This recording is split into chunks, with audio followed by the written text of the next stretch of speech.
Friday, that means another preview. This isn't anything crazy or anything special, but I do want to go through the box promo, the special pack, because I don't think I actually did a video on that or mentioned it in the previous videos, and then some updates for Nationals. And I am not going to Nationals, but for those who want to, or who are going, or who are wondering about different things like last chance qualifiers, there has been more information released on that. And if you don't know any of that, that's why I'm making the video. So real quick, like I said, if I didn't go through this already, it is the special pack set, or this is the special pack set, which is the reality Bender Janemba. Someone edited his face to be Bender from Futurama, and I was just like, that is the dumbest thing ever, but I love it. Anyway, this guy this guy has critical deflect, so obviously he has critical for 20k, 5k combo, which is actually pretty useful, and then deflect, which means he can't be cold bloodlusted or crusher balled, which is the only two counterplays that affects other battle cards. There is ectoplasm, but you know. His permanent is that if his opponent has 4 more energy, there are battle cards in your opponent's battle area, and then no battle cards in your battle area. Reduce this cost by this card, or reduce the cost by this card by 3. So the thing about this card that makes it so clutch is that later in the game you do not have to pay that 4 energy, and most of the time, depending on your build, you only have to pay 1 energy for a 4-drop that mills 2 cards and can swing for 20k critical. And this card is so crazy because in tandem with the other 4-drop Janemba, which basically puts it back itself into the deck area, warps something, and then mills 2 for critical 20k as well. Both of those cards are crazy. So if you're wondering about Janemba, you're gonna hear more and more about it in the later times of Nationals, of set 5, the release, other videos, other YouTubers or whatever. You're gonna hear about it because he's really good, and in testing he's kind of hard to beat as well, but in the future hopefully I can make that video to combat it.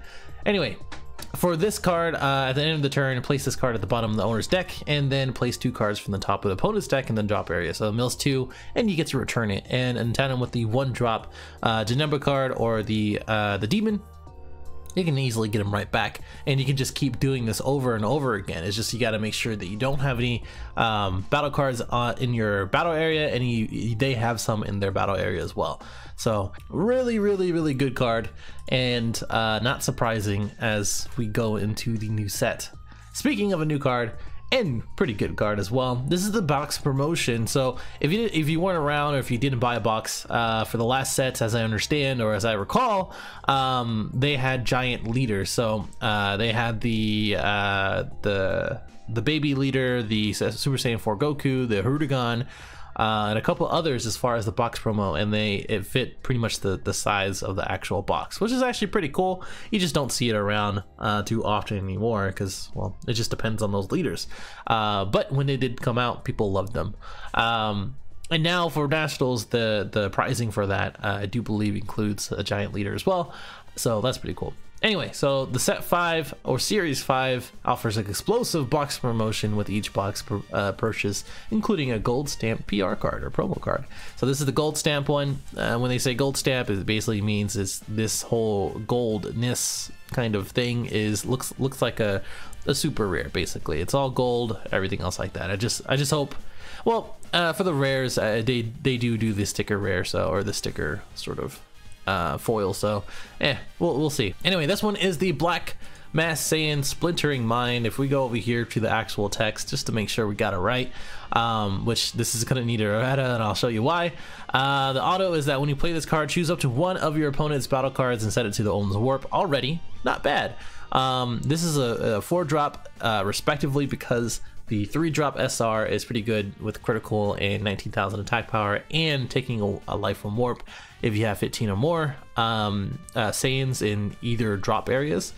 But for this one, it is a 4-drop, so you're gonna have to use World Peace if you're gonna be using it with the Shenron leader, because this one says if your leader card is black, which you know, there's very specific leaders as far as that goes. So like Mass Saiyan, Mira, Trunks, because I don't want to play Trunks for whatever reason. He's not that bad.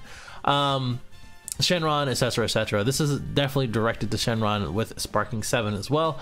But you may choose 2 cards in your life and send it to the owner's warp. If you do so, choose up to 1 of your opponent's life and then send it to the owner's warp. So a tit for tat type of thing. If you somehow get them to 3 life and then you are at 8 life or 6 life, probably 8 life, you can at the very least, as long as they don't negate or Mafuba it, which is going to be a huge card going to set 5. It still was in set 4. You can do 3 damage easy, because then you can use Shenron's ability, go ahead and play this man, give him triple strike, and then swing on over, because you're going to have that 7 in the drop area. Well, okay, I take that back. Now that I think about it, you can't do the triple strike, but for the 7 drop area, you can still attack and then take 2 cards from your life and then send 1 to your own to their warp, basically. So not too bad to get some card advantage, but again, just to balance things out, it is really good to do that. If you have 14, yeah, you can probably do it then. I mean, come on, you see what I'm saying. For triple strike, but again, you'll be getting 6 cards, but you'll also be taking 6 life, so I don't think that's really going to be too good. I think the other SR, the 3-drop Massaiyan, is going to be a little bit better. The only errata part for this is that the character name is Massaiyan on the card and on here. It has to be Black Massaiyan, not actual Massaiyan. I don't think there is any other, well, other than Toa for searching, maybe a couple other tutors. I don't think it's really that big of a deal as far as having his name as a Massaiyan. But I can almost automatically assure you that this is going to be errated for the character name, just like how Sorbet was. It's very important, so that way we get the right tutors for the right cards. So if you're trying to search for Massaiyan and this card is saying that or whatever, you know, that's that type of thing. This card in general, not too bad. 19,000 attack power is whatever. I still think it should be 21. It is searchable by Planet Vegeta, so that's cool, and most likely to be played in Shenron decks. Now, the other thing that I wanted to talk through was this. Jim McMahon? Who knows, really? Posted this. He is the admin or the CEO or the guy from ARG, basically, the guy who runs ARG, the TO. If you didn't know already, and he's working with the Dragon Ball Super. If you haven't checked this out, it is on their Dragon Ball Super ARG Circuit Series page, so definitely go check that out if you haven't already. And the other thing is that this kind of summarizes a few different changes for Nationals, and the 2 main things is going to be a little bit about pricing, timing, pricing and timing, basically. That's one thing, and then the other thing is last chance qualifiers. So I'll explain that a little bit, but the whole thing, I'll just kind of go through it because, you know, it's still pretty fresh. Happy Friday, leaders. I don't know what that means. I mean, I guess we're all leaders, right? After high level negating, is that supposed to be negotiating? I am comfortable to post this post or make this post, and if you're on the fence for planning a trip to Ohio, now you can do that in confidence with an entire weekend of Dragon Ball Super card game entertainment. Bandai will make an official post early next week for the more of the details. With more of the details, I will receive a preview of the website and read over and make any changes that will be needed with Bandai, who will then post it publicly after proofing. So the main things here is that the Friday has the last chance qualifiers. So if you didn't know what last chance qualifiers were, or LCQs, I think I mentioned it once, maybe twice before in a video. It's basically a last chance invite for you after you basically earn it by playing and winning. So this one says we will open the room up for LCQs and registrations at 5 p.m. And then we will run LCQs in pods of 8 players, and the winner will get the invite. Yes, if you lose, you can sign up for another LCQ, and these will run until 8:30 p.m. Registration will take place until 10 p.m. and there will be no Saturday morning registration. So I'm guessing for people who are already qualified, you have to be there by Friday and then register as well. So LCQs, again, 5 p.m. you have to be there to register. or play in the last chance qualifiers. So you have 3.5 hours, which means between 8 people, that's probably 2 or 3 rounds.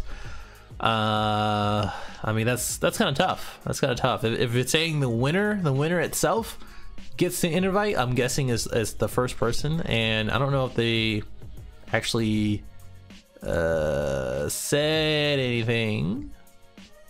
Yeah, I don't think they said anything. Yeah. I don't think they really said anything as far as just making sure. I just really wanted to make sure as far as the details. But this is like kind of high level. I'm sure Bandai will be placing something on their website or on their Facebook or whatever to talk more about it. This is just, like, again, kind of high level. My guess is that you have to be placed first in that pot of 8, or that competition of 8. I'm guessing it's 1 or 2 rounds into the final round who will get the invite. That's pretty tough, and that's pretty daunting because this is going to be all new stuff. Gotta realize that this is going to be set 5 stuff, so you're going to be seeing more Janemba, you're going to be seeing Wish Leaders, you're going to be seeing the new androids, you're going to be seeing all these other top decks that are coming out, or at least in my opinion top decks, and going to be played. And to play for like, it reminds me of Dave Chappelle. It's just like Kobe Bryant, just like he threw the ball and they're like, play for your freedom. But that, I mean, that's basically what it is. I mean, if anything, this is pretty tough. Like, if you're gonna be going for an LCQ, good luck. I don't know if I'm gonna be going. If I do, just to hang out and try to compete in that and get a last chance invite, maybe, you know. But that's just my opinion. Like, it's gonna be tough, and I don't know if you should be doing it. But if you want to hang out and actually see and do all that, then that's cool. That's no problem. For Saturday, the room will be open at 8 o'clock. Player meeting will be at 8:45, so most likely just a rundown and a debrief, and round 1 will start at 9 a.m. I don't know who's going to be streaming this. Most likely Dusty / Pro Play Games or whoever, as far as for ARG previously, and then hopefully they'll be streaming that as well. So be tasked with finishing all the Swiss rounds on Saturday. Expecting a long day. That's going to be a long day, definitely. It's going to be a lot of people there, hopefully anyway, and it's going to be pretty crazy. Side events all day on Saturday with nice participation and pricing. Be $12. Win a mat, that'd be pretty cool, which means you could be able to buy out the mats if they're going to be doing that as well. And then 25 win a box and draft battles. That's not bad as well. And then Sunday we'll have the I think the top 32 players and ADM for, okay, so the 7:30 for top 32, and then 8 a.m. for everyone else, and then a presentation from Bandai at 10 o'clock in the morning. The Gunslinger tournament, I think that's just another type of tournament. I just don't know aware of. If you know, just let me know in the comments. I'm sure someone commented in the article, or the news post, I just didn't read it. And then championship game at 4:30. So 4 more prize cards for the weekend festivities, and they haven't really said that publicly or showed it. And that's pretty much it. So I mean, summary: if you skip to the end, or if you haven't really been listening for some reason, don't be like that. Last chance qualifiers on Friday. That's gonna be running from 5 o'clock to 8:30, which is kind of a weird sort of run time, but I can understand. And then registration will take place until 10 o'clock. And if you miss that, then there's no other chance as far as that goes. So if you're qualified, be there at 5. Make sure to register on that day. And then good luck. That's all I can really say. Let me know what you think as far as last chance qualifiers, as far as the pricing, as far as the timing and days and everything else like that. Let me know what you think.